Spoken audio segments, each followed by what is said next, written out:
punishment to be confronted by a photographer who wants to put you on the front page of the newspaper is overdoing it. The police say they back any move to heighten the awareness and stop people drinking and driving. Finally, a tower block at Harlow in Essex has been listed.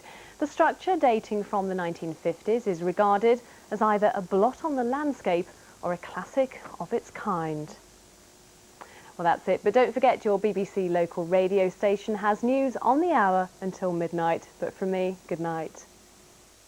Hello, good evening to you. There is going to be some snow on Christmas Day, but it is going to be right up in the far north across the northern parts of Scotland. For most of us, we're going to see rather milder conditions and a fair amount of rain moving through as well. So Scotland's the area on Christmas Day evening that could see some significant snowfall, and with strong winds blowing around, some of that could drift, especially some of those higher routes. And then if you look a little bit further ahead into Boxing Day, the main problem we have then will be the strong winds, and there could well be severe gales affecting many parts of Britain, and with strong gusts and also a fair amount of rain, it's going to be a pretty miserable day through Boxing Day, something we're going to have to watch over the next 2 days. In general, it remains relatively windy all the way through the Christmas period, with weather systems moving through and continuing to produce some belts of rain coming and going over the next 2 or 3 days. Now we have two main areas of rain right now, one leaving the southeast of England, the other one crossing Scotland, giving some sleet and snow above about 1,000 feet or so. But this clear slot in the central part here will gradually slip its way southwards, and that means once we start to lose that weather front and the skies do clear, it is going to be quite a cold night, much colder than it was last night. Temperatures falling to as low as -3 in places, and on untreated roads and surfaces there could be some icy patches to watch out for. Well, the warm weather front coming in from the west will change all that. It'll also bring some rain. Christmas Eve looks pretty wet for most of us. A dry start in the central areas, a little bit of snow preceding that rain, but gradually warming up through the day, and by the end of the afternoon we could have temperatures up at around 9 or 10 degrees in some of those western areas. Now for Christmas Day we're going to see a fair amount of rain across the central and southern parts of England, gradually moving its way. Look at these temperatures, 10s and 11s in the south, but a bit colder further north, and some of those wintry showers ganging up, as I've mentioned, across the northern reaches of Scotland. And then by Boxing Day, well, really it starts to get very windy indeed. Now temperatures in a range of perhaps 11s in the south, but cooler further north, some wintry showers here, but the wind a real feature as we move towards the end of Christmas. Bye for now. Now on BBC One, an update of tonight's National Lottery draw. The winning numbers are confirmed as 4, 12, 18, 30, 38 and 47. The bonus is 20. Early indications reveal 4 lucky jackpot winners, each of just over £1 million.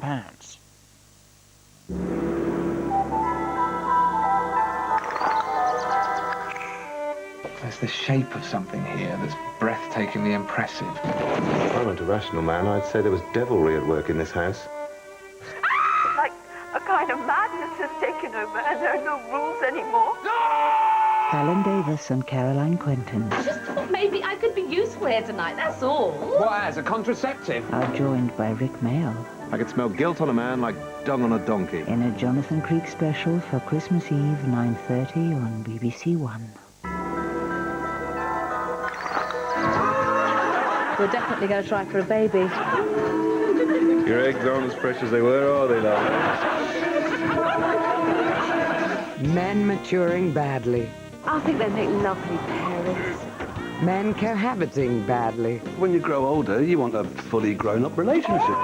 And Deborah sometimes wanders around the flat in just her pants, and I really like to watch. The Men Behaving Badly final trilogy starts Christmas Day at 9:50 on BBC One. It's at the end of an era.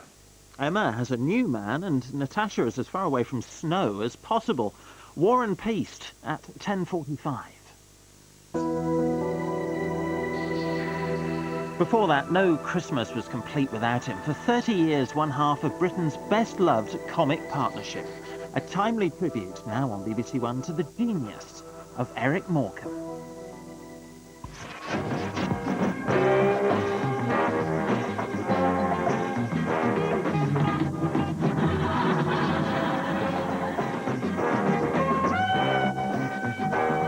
He made you smile. I mean, if you talk to people about Eric Morecambe, and I'm not actually talking about people who knew him, but knew him as a performer. If you say Eric Morecambe, they smile.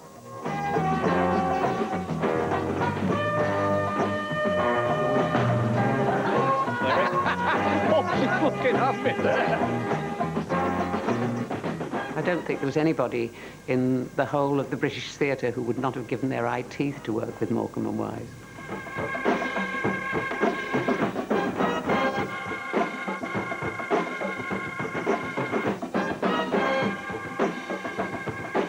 Eric Morecambe loved fame.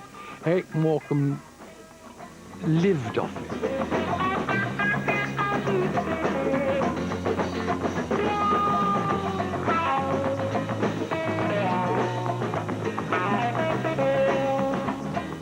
You know, I hate to say show business killed him, but it probably did, in fact.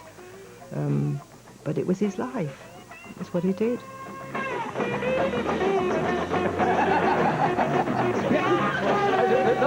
Kiss the wife. No, I wasn't getting too excited.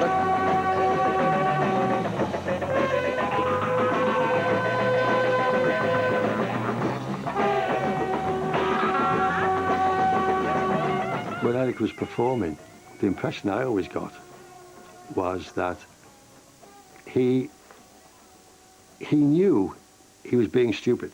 He knew it. It's like saying, look at me now, watch what I'm going to do now.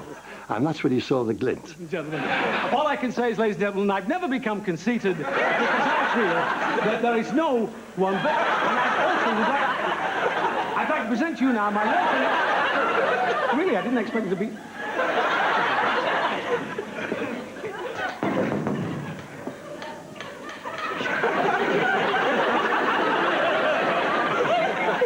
And what do you think you're doing? Not a lot. Experience comes to the fore, so when things, you know, begin to work for you, you have the ability to take charge of that. And he had that in abundance.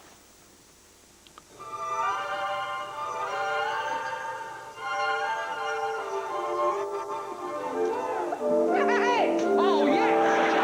I liked it!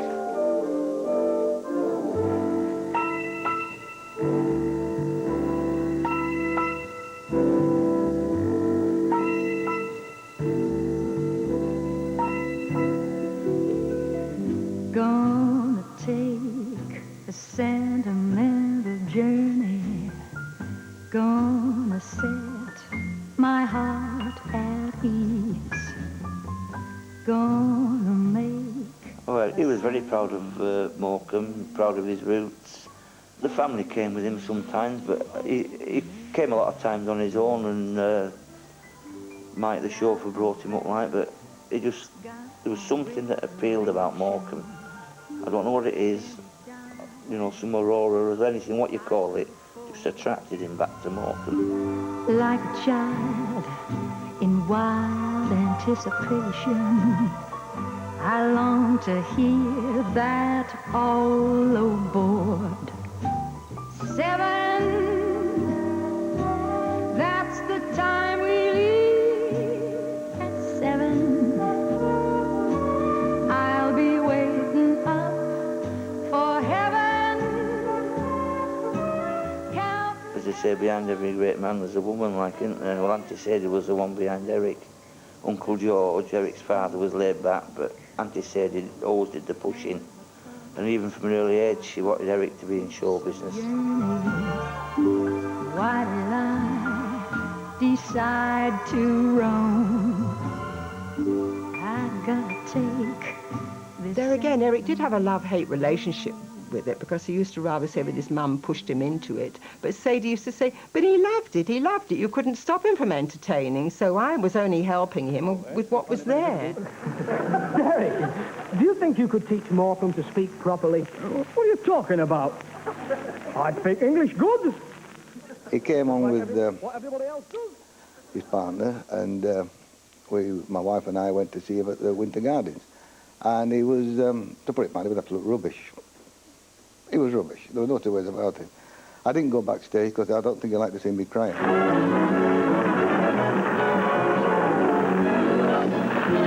Probably with a better script, it would have been all right, but it just didn't gel.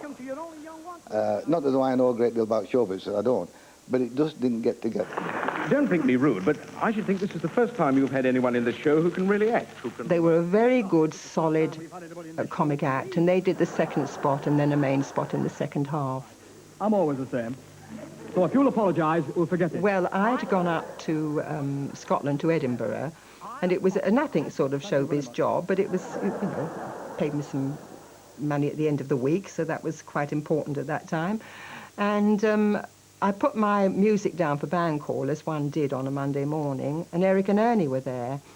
And but I wasn't particularly taken with Eric at all, but he was taken with me, which is quite complimentary. And by the end of the week, he'd said, "That's the girl I'm going to marry." And I used to say, "Oh, no, he's not," which is quite funny when I look back. But yes, we were married actually within the year, so it shows that when Eric's determined, he gets his own way. The writing was on the wall because obviously television was starting to become the thing of the future, and variety was becoming less and less popular, and more theatres were closing. I used to work with them on their radio show in Manchester, and again they were very, very funny on the radio. So it was a question of moving that over to television, but it wasn't quite as easy as that. Eric used to carry around in his wallet one of the original reviews for their Running Wild series, which bombed on the BBC. And the review said, "Is that a television I see in the corner? No, it's the box they buried Morecambe and Wise in last night." And he used to carry that, I think, as a reminder to himself not to lay down on the job, and how far they'd come and how far they had to fall. They had a bit of a rough time for a few years because that sort of broke them, really. To my mind, it really stopped their sort of onward trounce to stardom. It was as if suddenly something had thrown a spanner in the wheel, you know what I mean? But they didn't take them long. They were soon up and going, and, well, the rest is very much history, isn't it?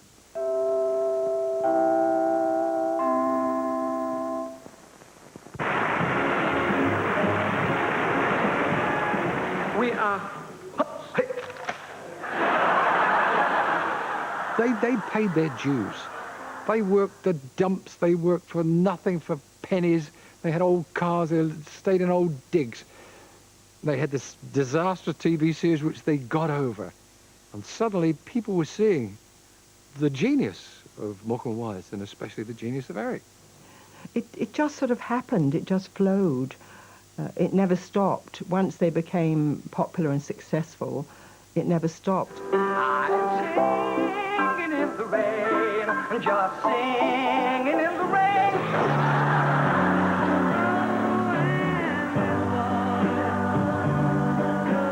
They were the biggest attraction on television.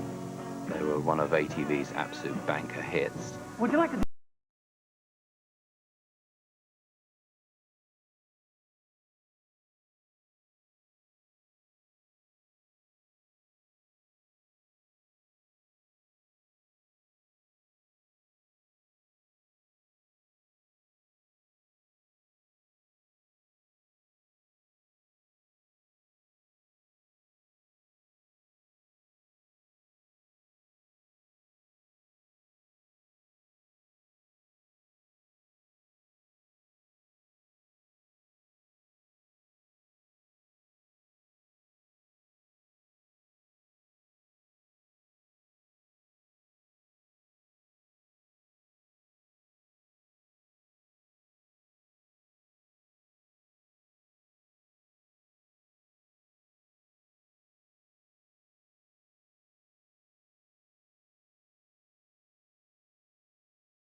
Almost like they couldn't care less about you or me or the audience.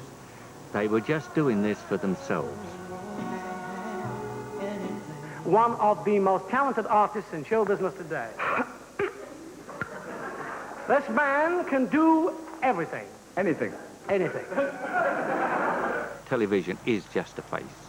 And Eric's face was made for TV. That innocent... You could get away with the most rude innuendos with Eric because nobody believed him with that face. Lisa, you're showing your knees, Lisa. Hello, and for the first question, we will ask you to identify a famous building. Oh, yeah. Well, yeah, I mean, he loved innuendo. I mean, he loved all those innuendos, and he loved all the things about, you know, the double entendre, about breasts or legs or boobs or, you know, I had it twice last night. Oh, good. You know, I hope I get it. You know, all those kind of little things. And there was, again, the cheekiness. It wasn't downgrading anybody. I mean, in this kind of age of supposed politically correctness, you know, that people would be worried about somebody talking about or implying that a woman had a beautiful pair of breasts. Well, now, what's it? Take your time. Miss. I've got myself into talking about breasts, but I mean, there was this kind of wonderful ability to convey the message very much on a clear line without saying the words. A total set of another vocabulary altogether, but the implication was, and the audience just went with the implication rather than with the words. And for my final question, Mr. Morecambe, tell me, do you ever suffer from improper thoughts? No.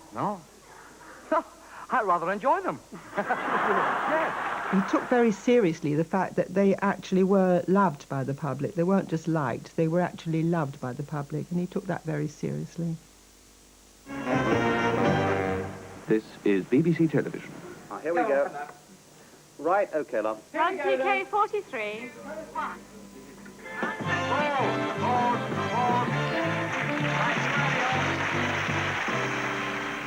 Well, it was Michael Gregg who phoned me and said, "Are you interested in Morecambe Wise?" I said, "Yes." And he said, "Only they have not come to an agreement with Lou. And we are making inquiries for an alternative source of employment." So I said to him, "Stay where you are, I'm coming up." You'll be telling me next you've heard a voice from the other side. I have. It was Lou Gray, but the money was no good. Lou had them from the beginning, and I think wasn't that happy about jumping the salary to reflect their new status, because, you know, he'd paid them a growing salary from series to series, but their demands were now, they believed they were worth a great deal more, and they wanted to be paid the rate for the job.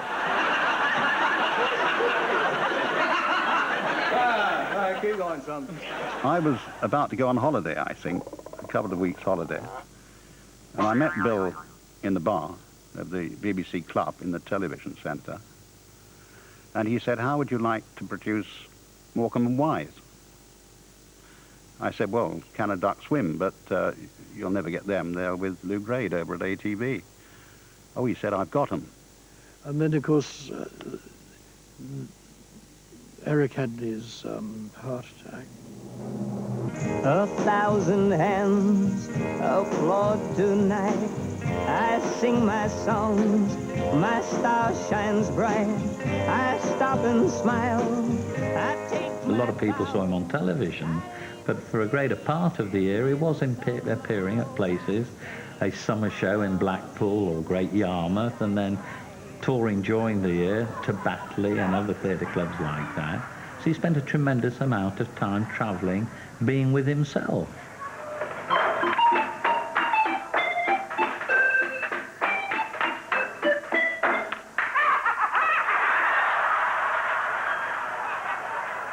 Well, what happened, that was a night, in fact, that we were going to go out for dinner after the show. And about half an hour before him going on stage, he came and he was looking a bit green. He said, "Bobby, I don't feel that good. I've got this pain in my arm. My fingers are tingling." I mean, I realise now, but at the time, you know, one doesn't think. So he said, "Do you mind if we don't have dinner tonight? We'll do it perhaps tomorrow night. I just want to get back to the hotel straight after the show." I said, not at all. I said, but don't go home if you're not feeling well. Across narrow country lanes, go through the centre of Leeds. He said, I think I will. And in fact, you know, this is one of the things when he got into Leeds, virtually just into the city, is in fact when he had this terrible heart attack. This was the man himself, because he turned this into a routine later on. And he'd had the heart attack in the car and he couldn't drive, and he managed to get the window down. And he kind of sat there waiting for some passerby to come along, hoping that somebody would come along before he died. I had a Jensen in those days, and I said, do you feel you could take me to a hospital? I don't feel very well. I'd like to sign myself into a hospital. A fellow called Walter Butterworth, I'll never forget him. Wasn't his real name, but I'll never forget it. And he said, yes, oh, aye. Hey, you're, Morton and White. And I said, oh, Morecambe and White, yes. So he said, oh, well, I've never driven one of these. Can't be the territorials, I've only driven a tank. So still is. And when Eric, you know, he was telling me this, and I thought, Jesus, the man nearly died, but he has the ability to be aware of that. And even when it's happening, say, Jesus, there's some funny stuff here. So he takes me to a hospital. The next thing I know, I'm being injected. This Walter Butterworth is sat with me. And I said, I'd like to say thank you very much for all your help and everything. He said, oh, that's all right. A pleasure. He says, my mates won't believe this. He says, and this is the exact words he used. He says, will you do us a favour? I said, what? He said, before you go, will you sing me? True, that.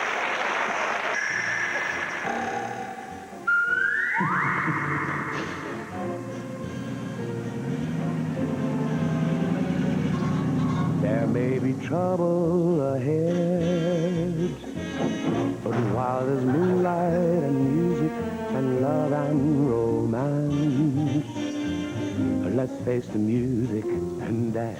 When we arrived and I walked into this sort of small ward, and there was Eric in this sort of thing with contraptions and all the rest of it, and he saw me and he said something like, it's all right, love, don't worry, I'm not going to die.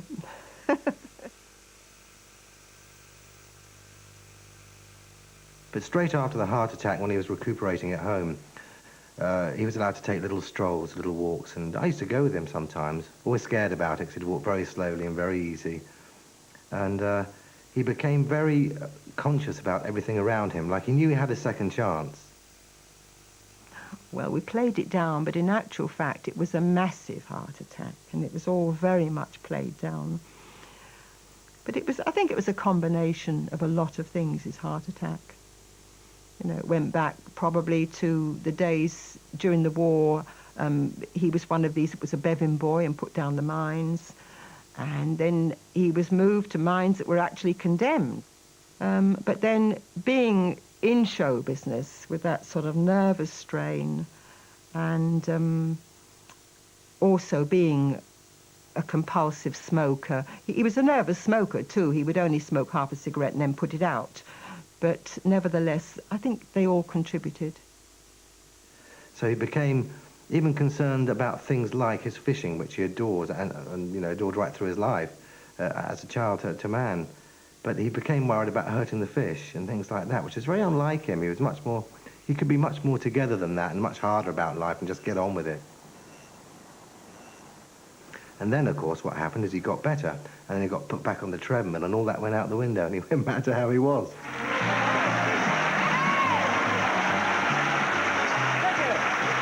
Lovely.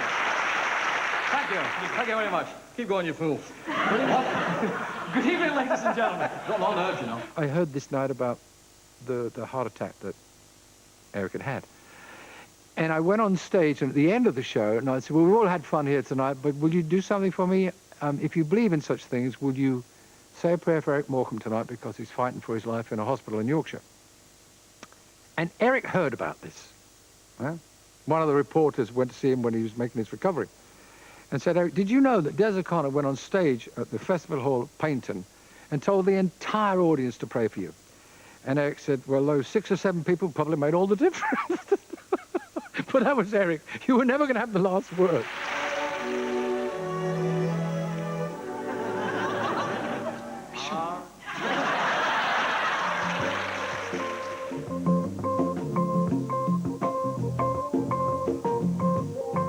Lou Grade at ATV wanted us to move over because he had some big American shows to be done, and he wanted Dick and I on it. And we went to see him and said, we can't do it because we've got to do Morecambe and Wise. And as he said, Eric's had a heart attack, he's not going to be working for a year, and we really assumed that ourselves.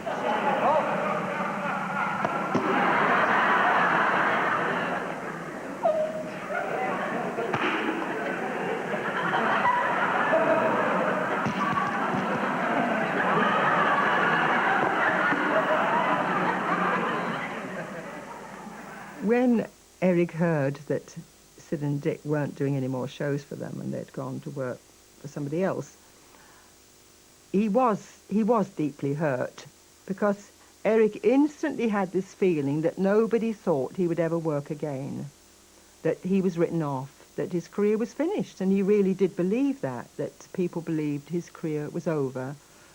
And none of us realised that they would in fact bounce back and be bigger than ever. Bill Cotton rang me at home, and I was quite surprised to get a call from Bill. And even more surprised, and he said, how would you like to write for Morecambe and Wise? And that was quite a surprise. And I said no. I really did. I said no. I couldn't believe that. I did say no because I didn't think it would work. I really didn't think it was going to work. He said, well, come down and meet the boys next week. It was always the boys. They were in the 40s then, but always the boys. If they were still together now, it would still be the boys. I watched mannerisms and attitude between the two. There was an attitude, and I could see that Eric and Ernie, there was affection there, but there was more than affection there. They were very close. They were like two brothers. In fact, they were closer than any two brothers I've ever met. And I watched this. I thought, there's a lot there. Get that love and that affection across to an audience, and you're halfway home. It was almost like, it's them. That's what I wanted, and I like to think I captured that. Ladies and gentlemen, the British Broadcasting Corporation proudly presents the Morecambe and Wise Christmas Show. It's funny with the Christmas show, because even during a summer holiday, Eric would be thinking of ideas for the Christmas show, and suddenly think of, I know who we could have as a guest. You'd get this, you know. And particularly when it came to numbers, routines, numbers, and you'd suddenly think, we could do a great routine to such and such a musical, you know. There may be trouble ahead, but while there's moonlight and music and love and romance. Let's face the music and dance! I always remember him in Portugal performing on the patio to me the sketch with Tom Jones and the yeah yeah yeah with the girls at the back, and he'd play the song and he'd be telling you what Tom Jones would be doing, what he and Ernie would be doing. I know I've waited, go out and blue, wait each night for someone exactly like you.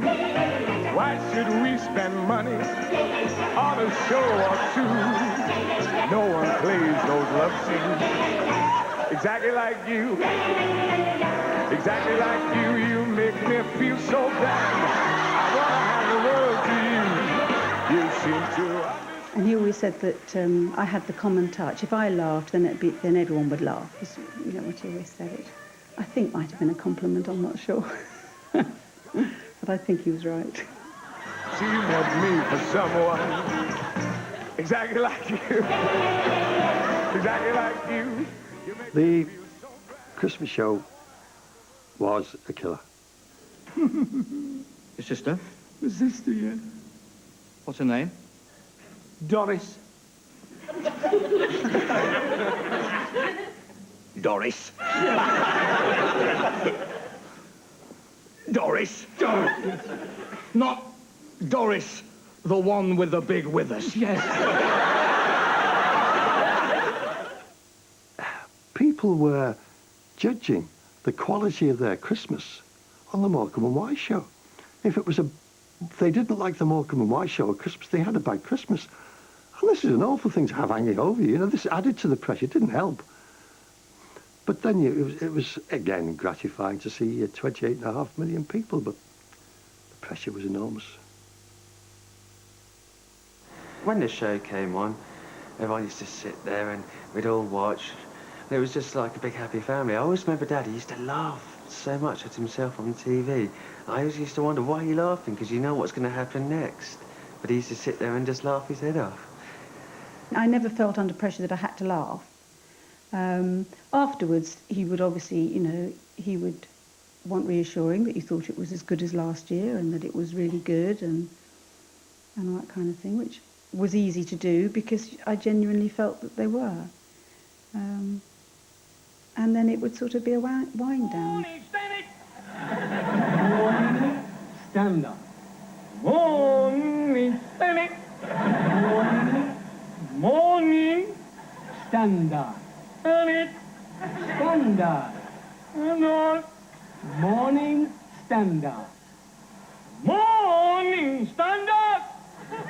Get your morning, stand up.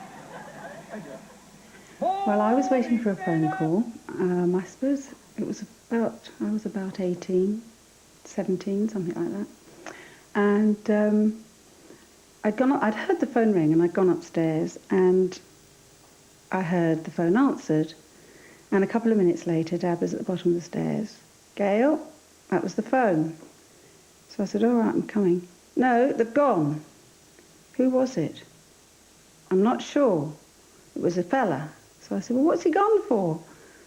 Well, I answered the phone and he said, can I speak to Gail, please? And I said, I'm sorry, there's no phone here. And he said, oh, I'm terribly sorry, and hung up. And I wasn't happy. But I mean, he always did things like that in such a likeable way that you just end up going, oh, Dad. And that would be as far as you get, really. What was hard for me as a younger person to cope with was sharing him with friends and having to share him with the public at large. It grated with me, and I know it grated my sister a lot. I think also because he could drift into just being Eric Morecambe, the performer, when people came round, and then be just my dad and friendly and easygoing and quiet and almost not want to be disturbed. So you did tend to feel like, well, let's go into another room. He won't see us sneak into this room. I sort of tended to gear myself around avoiding him. I think that when he became Eric Morecambe, the performer, which was probably very different from his actual more relaxed character, you did feel that you were living in this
over all colours, all shapes and sizes, and you'd end up with these children here to give them a treat because she wanted to get them away from the home in London.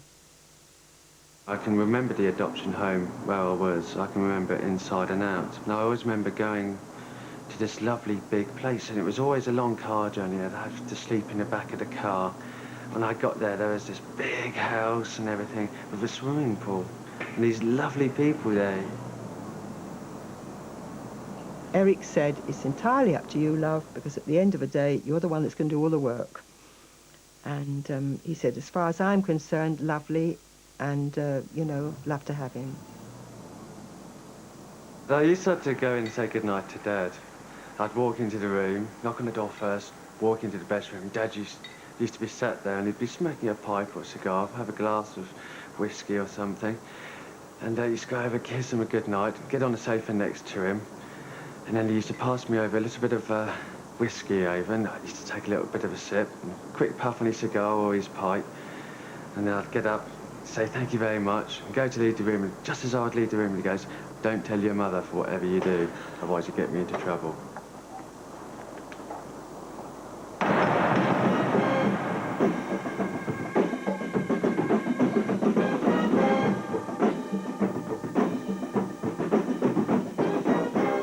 I think a feeling of desperation crept into finding new ideas and new material. And I'm sure that the same applied to Eddie in his quiet way up there in Liverpool, as he was most of the time. That sort of, where do you get new ideas from? How can you go on doing series of shows as well, not just a Christmas show? How can you go on, keep on finding new material and new ideas and even new guest stars, for that matter? What guest stars have we got on the show, Eric? I didn't actually... None! None? None! You mean nobody, no guest stars at all? Nobody will work with us anymore, and they've all tumbled. Well, there must be somebody needs the money. Well, there's only one. Who's There's that? one fellow who'll work with us. Who? Actually, writing the shows, it wasn't unusual for me to start at, say, 8 o'clock in the morning and still be there at midnight at night. And I mean, literally almost without a break, I would eat by the typewriter, and it got ridiculous. It really did it got silly. What actually happened was I was sitting in there typing, not realizing how much I was doing and what I was putting myself through. I actually happened to look down in the corner of the room, and I saw this hairy thing going across the floor. Just a ball of hair. And I saw this thing. I actually saw it. I could have knelt down and touched it. It was so real. And I realised then that all wasn't as it should be. And that was about the last recollection I have before I was in bed and the doctor telling me not to do anything for another 3 months. They have asked me to present you with a retirement present. A memento! I've always said there's no people like you people. I don't think there's any doubt that health suffers as a result of all these pressures, as I know myself, and certainly in Eric's case, because he gave so much. I've worked with a lot of big names, famous people and performers. I've never seen any of them give as much as he did. He gave everything. Well, in the end, he really did give everything. He couldn't have given any more. And he would never relax when he was working.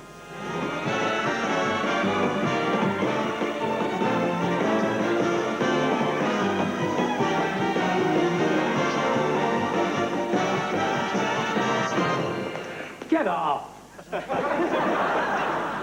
Coming home from a TV show, you know, or BBC or ITV, whichever one we're actually doing at the time. And Eric would be most insistent on getting some sort of reaction from how the show went, asking Joan and me and Gary, Gail if she was in the car. He used to spend the first half an hour, 3/4 of an hour of the journey home. It was only the last sort of 15 minutes that everybody was quiet. But he really was worried about a show after he'd done it, to get a reaction on how different people thought about it, you know. 2. That was just some additional information thrown in completely for nothing. Having a 3 at 3. It was almost as if it was happening to somebody else, because Dad was always so lively, so funny, so just Dad, that how could he possibly be ill? You know, how could he have a dodgy heart? You know, he was too lively, you know. You'll come to me. Idiot! think Ernie had more outlets than Eric had. He was able to go sailing because he loved his boat, and that was his outlet. But I don't think Eric had any, to be quite honest. When he was working, nothing else mattered. Nothing stood in the way of the show. I'm singing, just singing. Eric had to lie in a horse trough full of water. And if it didn't work the first time, and wasn't exactly right, he had to do it again. So what happened? We actually shot it 3 times. Every time was perfect. You know, the water came over him out of the window, standing on the right marks for it to come down on top of him, with Ernie dancing away and doing all his big Gene Kelly thing, you see. But when it got to the last bit, either the water splashed too high in the air, and we didn't want it to splash because we wanted to just pull the camera back and just discover him going in sedately, lying down like that.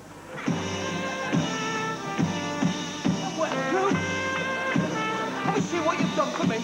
I went through. You! I went through her. That's not nice. I went through, folks. Just and dancing in the rain.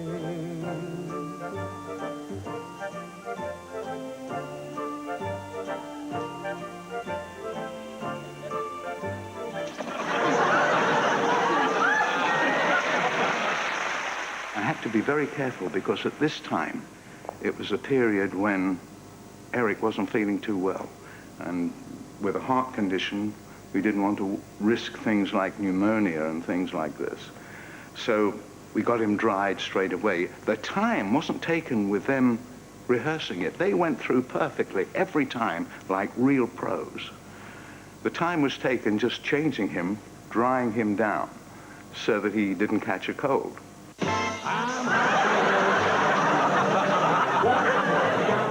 Eric was very sensible over the work.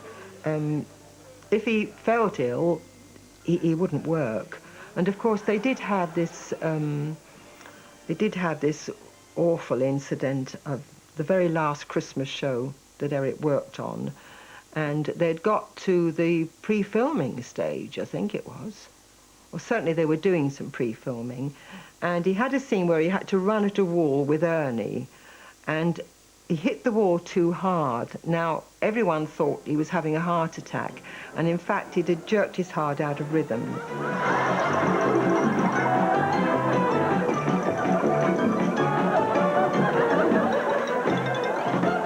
Then there was this big thing about, it completely undermined his confidence. Should he finish the Christmas show? So now you're torn in all directions. If you don't finish the Christmas show, you've let down so many people. You've cost everyone a lot of money and haven't delivered the goods. And yet there was this fear of, if I go back, will I see that show through? Will I manage it? So he was I think that was probably the most difficult decision that he ever made, was on that particular show. And of course he did ultimately go back and he did finish the show. But he wasn't keen about it. These are glasses. You see, because it could get hurt. They could break. They could. Yes. No, he's got a point there. I have got a point there. Yeah. Well, he should take them off. He could do that. Of course. Yeah.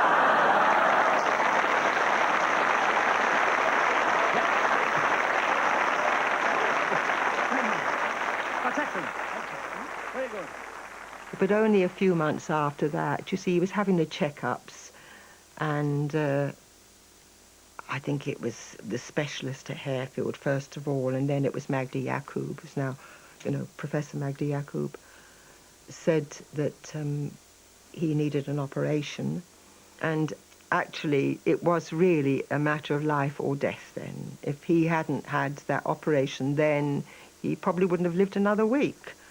But of course you don't realise that.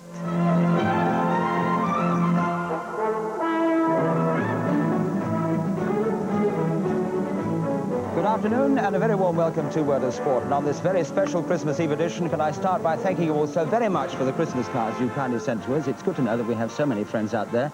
It's also good to know that we can spend a bit of that Christmas with you. Today, although our programme is...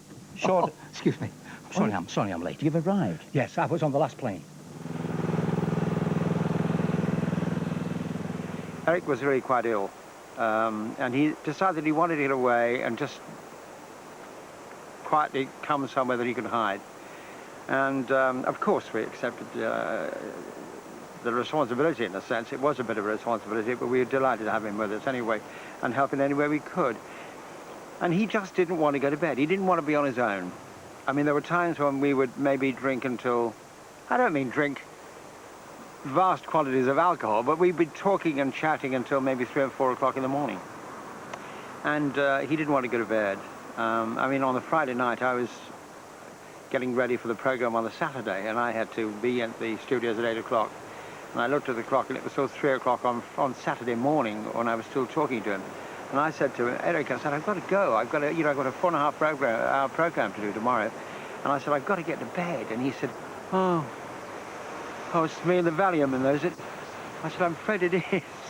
And but he was so worried and so concerned about it. So naturally, because the heart bypass operation then, although Mr. Jakob did it, was in its infancy, the whole technique, I think, and he was worried, very worried.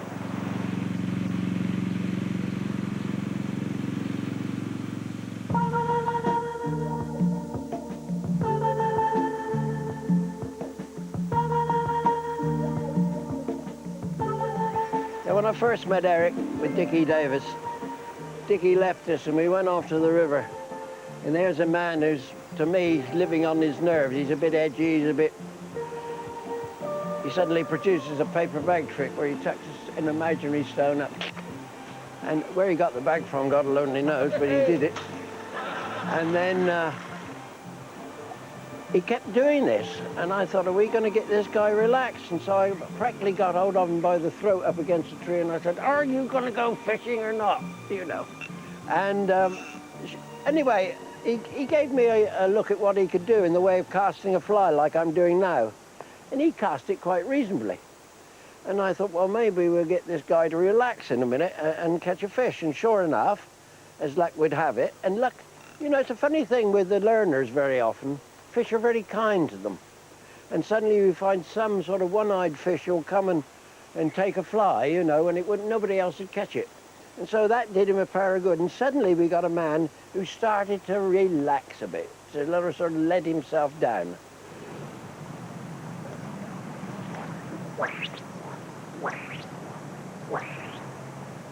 I remember that the night before he had the surgery, I visited him at Harefield Hospital, and he said he'd actually cried the night before, and he said that's the first time in years since, like, he can remember that he actually physically cried. And I remember saying to him, well, why did you cry? And he just said, I felt so angry that I could have had so much success in my life, and that this has been here kind of like a punishment just to bring me down to earth. And then he said, well, afterwards, then I realised that, you know, I've had so much, that's why you've got to endure the things that aren't so pleasant, and you know, I feel a lot better for it.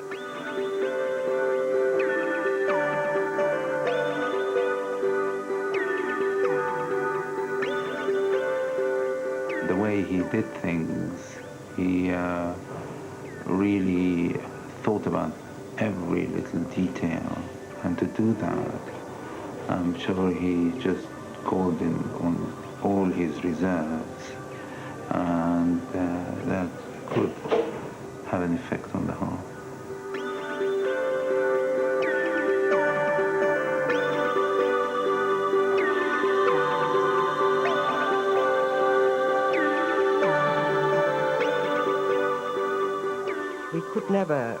We would try, but we could never sneak out of a hospital. Moreover, to be fair, he knew that, well, all these reporters were waiting out front, and he did feel a responsibility towards them. He used to say, well, the press have always got a job to do, you know, and sort of you have to give a bit. And, but I have to say that in the last years, he did brace himself for that. He did almost find that difficult to face, and yet you see the moment he walked out there, it was all this terribly quick, fast, off-the-top humour. Seriously, how are you feeling? Great. Absolutely marvellous. What was the hospital cocoa like? Excellent. It's marvellous stuff. It's green. You've obviously got to take it easy for a bit, though, presumably. Well, if I can get a bit, I'll take it easy, yes. You know, But, so he just carried it off. But you'd get him into a car as quickly as possible, because they would just keep him there all morning if they had their way, you know. Take care. Bye-bye. Good luck. Yes, intensive care unit, please. See ya. Bye-bye. Good night. See you on the box. I said to him on one occasion when he'd had his operation, and clearly he was better, but he still was not right. And I said, why do you continue doing it? You love writing your books. You've written one book, and you're dying to write another one, and you enjoy it so much. He said, I'm not sure I've got enough. I said, enough money? I said, you've got a Rolls Royce, you've got a chauffeur, you've got a lovely home. More important, you've got a beautiful wife, Joan, and you've got the family around you. What more do you need? Yes, he said, but you know, as you get older, you need a bit of money. And I mean, he was a kind man. He was not a miserly man at all. But that was his background. I mean, Eric he had this private little thing with him himself, you know. He'd want to go out down to the town and say he wanted to buy some tobacco or whatever. But he'd say to Joan, you know, can you give me some money? And Joan used to say, well, how much do you want? So I said, well, give me 20. 20? What do you want 20 for? Just give me, okay, there's 20. Off he goes down the town. He'd really probably only need a fiver for what he wanted. But the rest of it, he'd come back and he'd hide. So when he wanted something really bigger later on, you know, he got probably 150, 200 quid stashed away upstairs that he can go and just buy it without asking Joan for more money. That was a really funny thing that used to happen.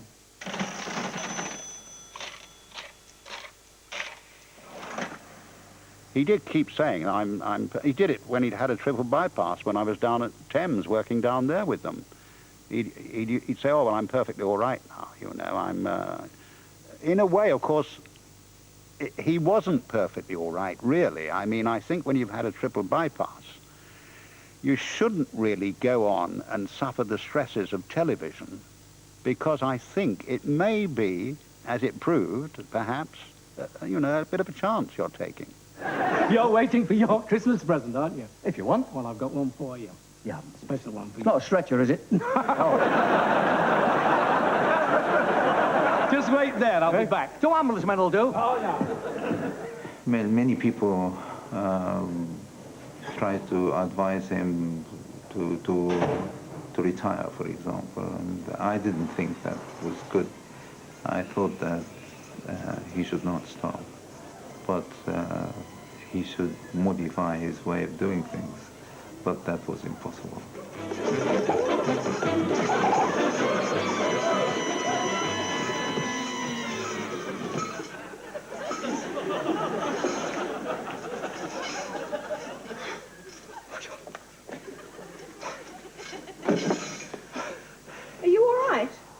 Dad always used to keep telling me that I was going to miss him when he'd gone.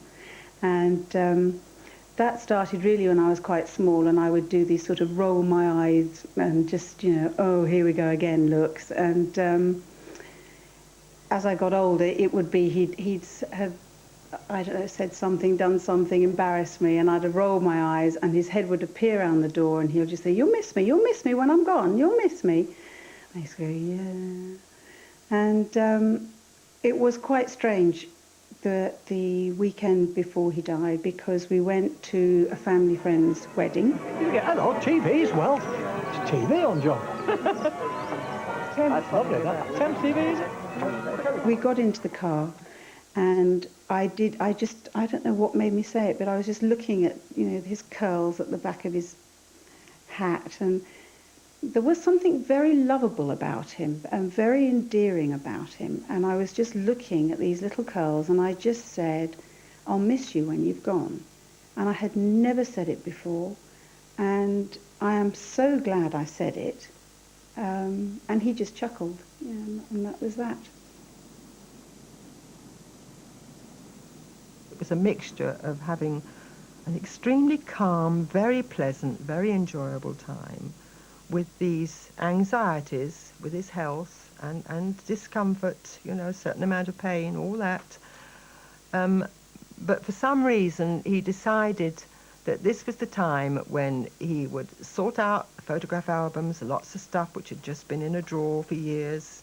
And he was religiously putting all his stuff away and loving it, loving getting all his stuff together, trying to put dates on things and names on things. And his sort of shelves in his wardrobe, they could never stay in any sort of order at all. And yet, for some obscure reason, we found that when he died, that everything was absolutely in apple pie order. He'd put everything straight. He'd done what he can with the... got halfway through anyway, putting all these things into the album. He did things which were not typical of him.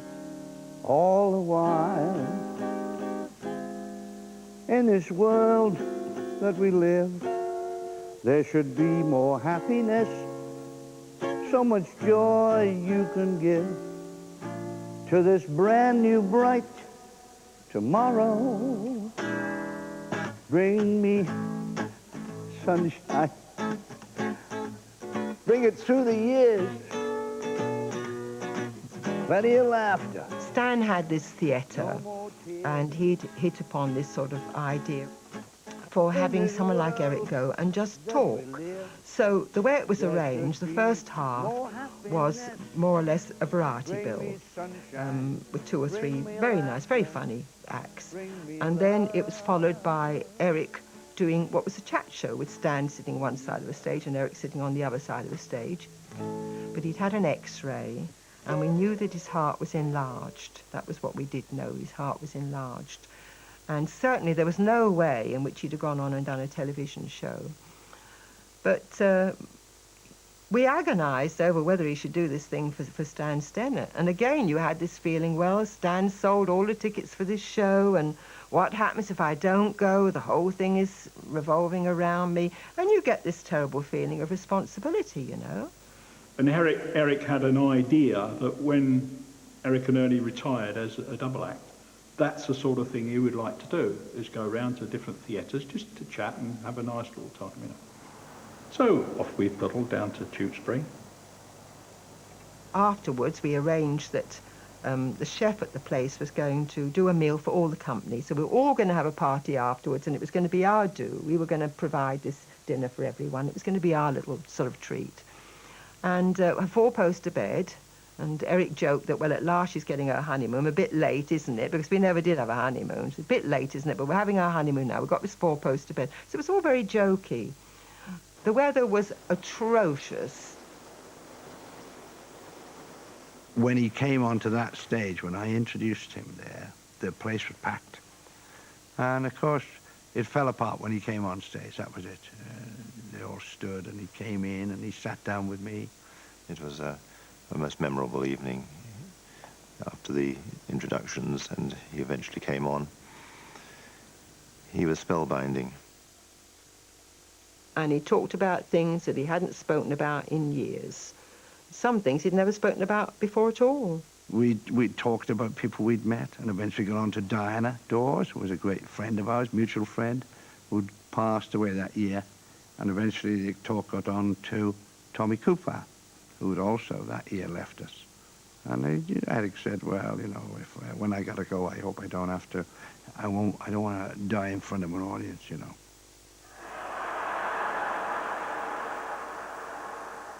And he kept pulling things out possibly you didn't even recognize from having known him before. It's like the old gag about, you know, when you go down for the 3rd time, your past comes up, right? And you say, I enjoyed it so much, I'm going down again. But he did talk a lot about his childhood and how he started as a comic. And it could well be that the premonition side of things was heavy and such that he felt he had to do that. And eventually, you know, we came to the end of the evening, as we thought, and up he got and took his applause. Quite long it was, and then off to Bring Me Sunshine. And we then, to pay tribute more or less to him, played the entertainer. And we started to play Alan Randall and the quintet, Colin Campbell and myself, started to play the entertainer with about, I don't know, 16 bars through, and on he came again. And then it all went up a gear, and he started joining in with the band who had come on for the final session at that stage. And I remember thinking to myself, and in fact I think I mentioned to my wife, I hope he doesn't do too much, because he could get carried away. And unfortunately he did. He seemed to join in with playing the glockenspiel and playing on the drums, and he was just his old self, and it was so lovely to see it, but all the time I was worrying about it. And I knew that he had to get off that stage. I could sense it, nobody else could, and I knew that he had to get off that stage.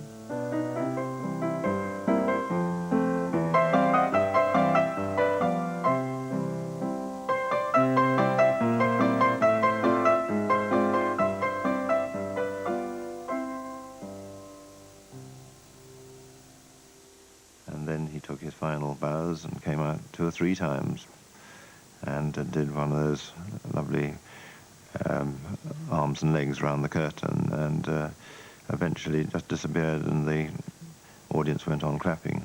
And he came off stage, he passed me and gave a big sigh and said, God, I'm glad it's over. Went to the back of the stage and that's it. At that point, I saw one of the stage staff look round the corner of the curtain. He pointed straight at me because he knew where I was, and with one big beckoning finger, I knew there was problems. You know, I'm in the audience and a lady comes on the stage and it's that old thing of, is there a doctor in the house? And of course there were several.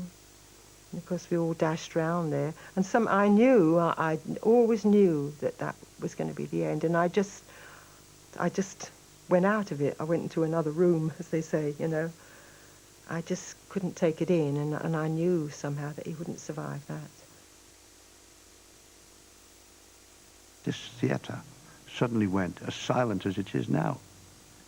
And it was as if everyone suddenly became mute. And I just said, well, ladies and gentlemen, you know, the doctor's with him, and we're going to get him off to a hospital. And people just got up and walked zombie-like out of the theatre. It was the strangest feeling one could ever imagine. Everybody just went very slowly, but they all went, as if they knew something, you know, dreadful was about to happen. The ambulance was there, and they had the electric thing that they put on the heart, and they got the heart going again. And we got into this ambulance, and on the rush to get to the hospital, they had to use this electric device to keep him going. And we got there, and they were waiting for him. He was rushed into the intensive care. And for a moment I thought, he's going to make it. He's beaten it again. He's going to make it, you know. You really thought that. But he never actually really came round. He never sort of came fully conscious. But you feel that when you're sitting there with him, you feel that you should be quiet, that you should, when I let him rest. But then the nurse said to me, she said, talk to him. She said, you know, try and get him out of it. And so I'm saying, Eric, you see, and you feel that you're doing something wrong in sort of half shouting at him. And I said, squeeze my hand if you can hear me. Now, everyone said that Eric never heard anything, but he squeezed my hand as tight as anything. And yet he appeared to be unconscious there, lying, not with it at all, and yet and I almost wish that he hadn't. You know, I almost wish that I didn't know that it was sort of the end and it was peaceful. I almost wish that he hadn't gripped my hand so hard, because then you knew that he was fighting to come out of it.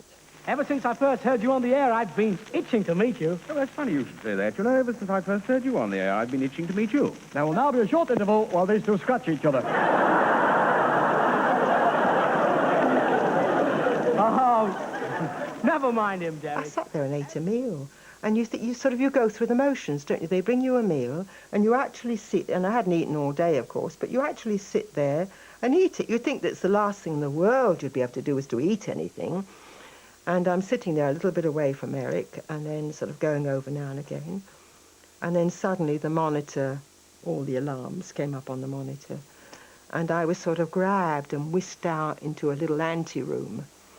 And while they worked to try and keep him going. And of course, after a while, the doctor came in and I said, I'm terribly sorry. He said his heart was just, you know, too weak. He couldn't take any more, and he's died. And that was it.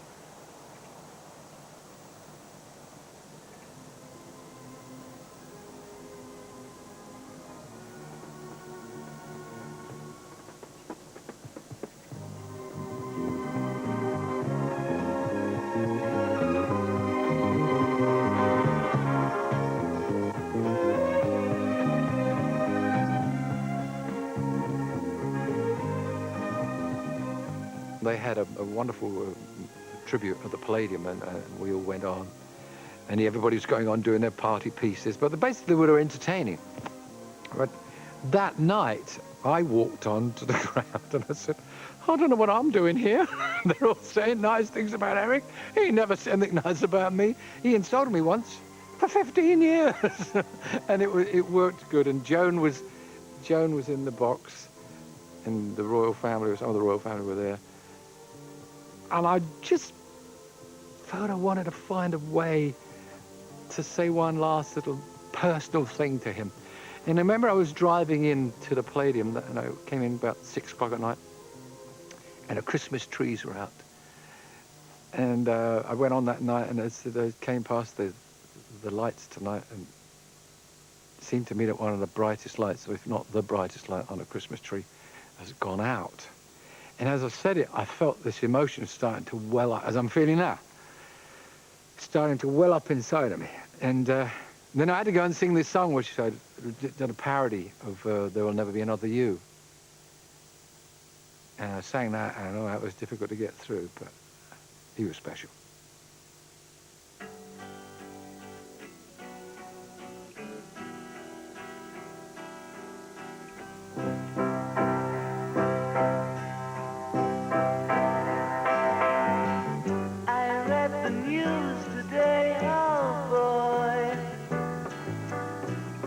About a lucky man who made the grade.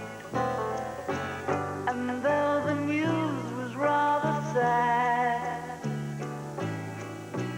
well, I just had to laugh. I saw the photograph. He blew his mind out in a car. Didn't notice that the lights had changed. A crowd of people stood and stared. They'd seen his face before. Nobody was really sure if he was from the House of Lords.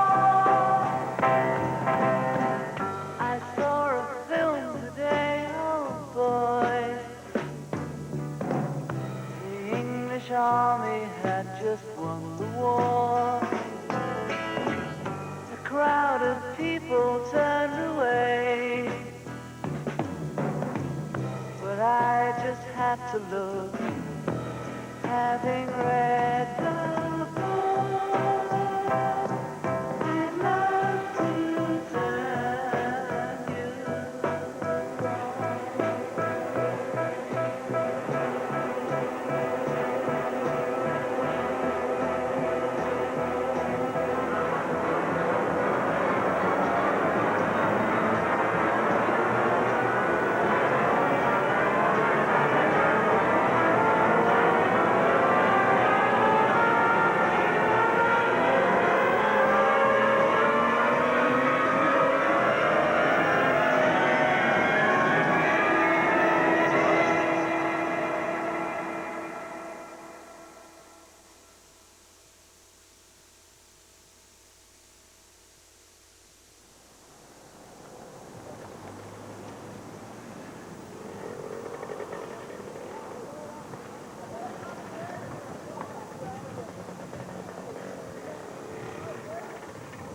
A little bit of Michael died also, you know. It's hard to explain, but just certain things that Michael used to do that you don't seem to see him do it now. He doesn't seem quite, I don't know, contented with his life like he was in the days that he was chauffeuring for Eric.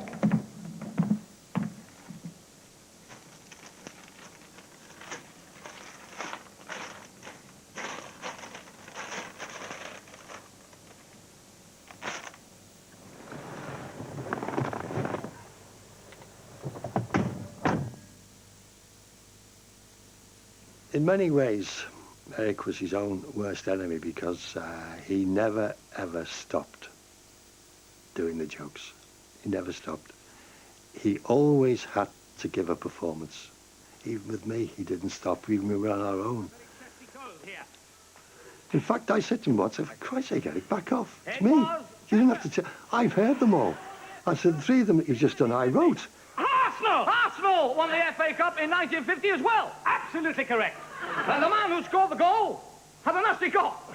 Congratulations, Mr. Memory. Thank you. Now, could you please tell me who was the English Prime Minister in England? Oh, that's clever. In 1801.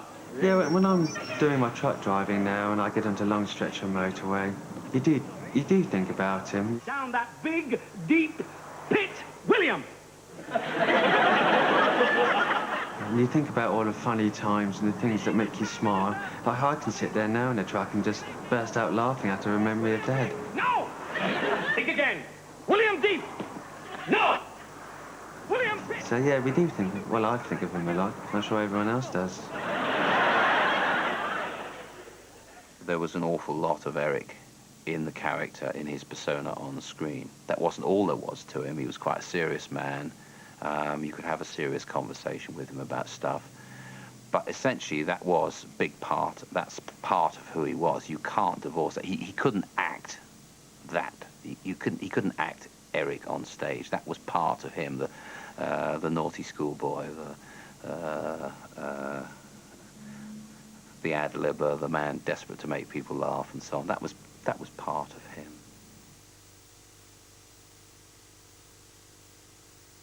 Eric said, again, lots of words of wisdom that last few days. He said, you know, if anything happens to me, he said, you must never reproach yourself. He said, because he said, you've been a wonderful wife. He said, and I've had a wonderful life. He said, I've had a marvellous life. He said, you must never reproach yourself with anything. All these things to say to you, you know. And sort of thanked me, really, for helping make him what he was. And sort of thanked me. As I was sitting there, doing my hair and my face in the mirror, there's Eric behind me, you know, coming out with these words, as if almost a sort of sudden thought, as if, well, I've got to tell her, almost as if he knew, well, it might, if I leave it, it might be too late, you know? You know, a bit of the nation died when he died. You know, there's just a bit that's gone. Thank goodness for video. Sunshine in your smile, bring me laughter all the while. In this world where we live, there should be more happiness, so much joy you can give to each brand new bright tomorrow. Make me happy through the years, never bring me any tears. Let your arms be as warm as the sun from up above. Bring me fun, bring me sunshine, bring me love. Hey! And bring me sunshine in your smile. And bring me laughter all the while. In this world where we live, there should be more happiness, so much joy you can give to each brand new bright tomorrow. Make me happy through the years. He's snapped. He's gone now. His wife doesn't like him doing that, you know.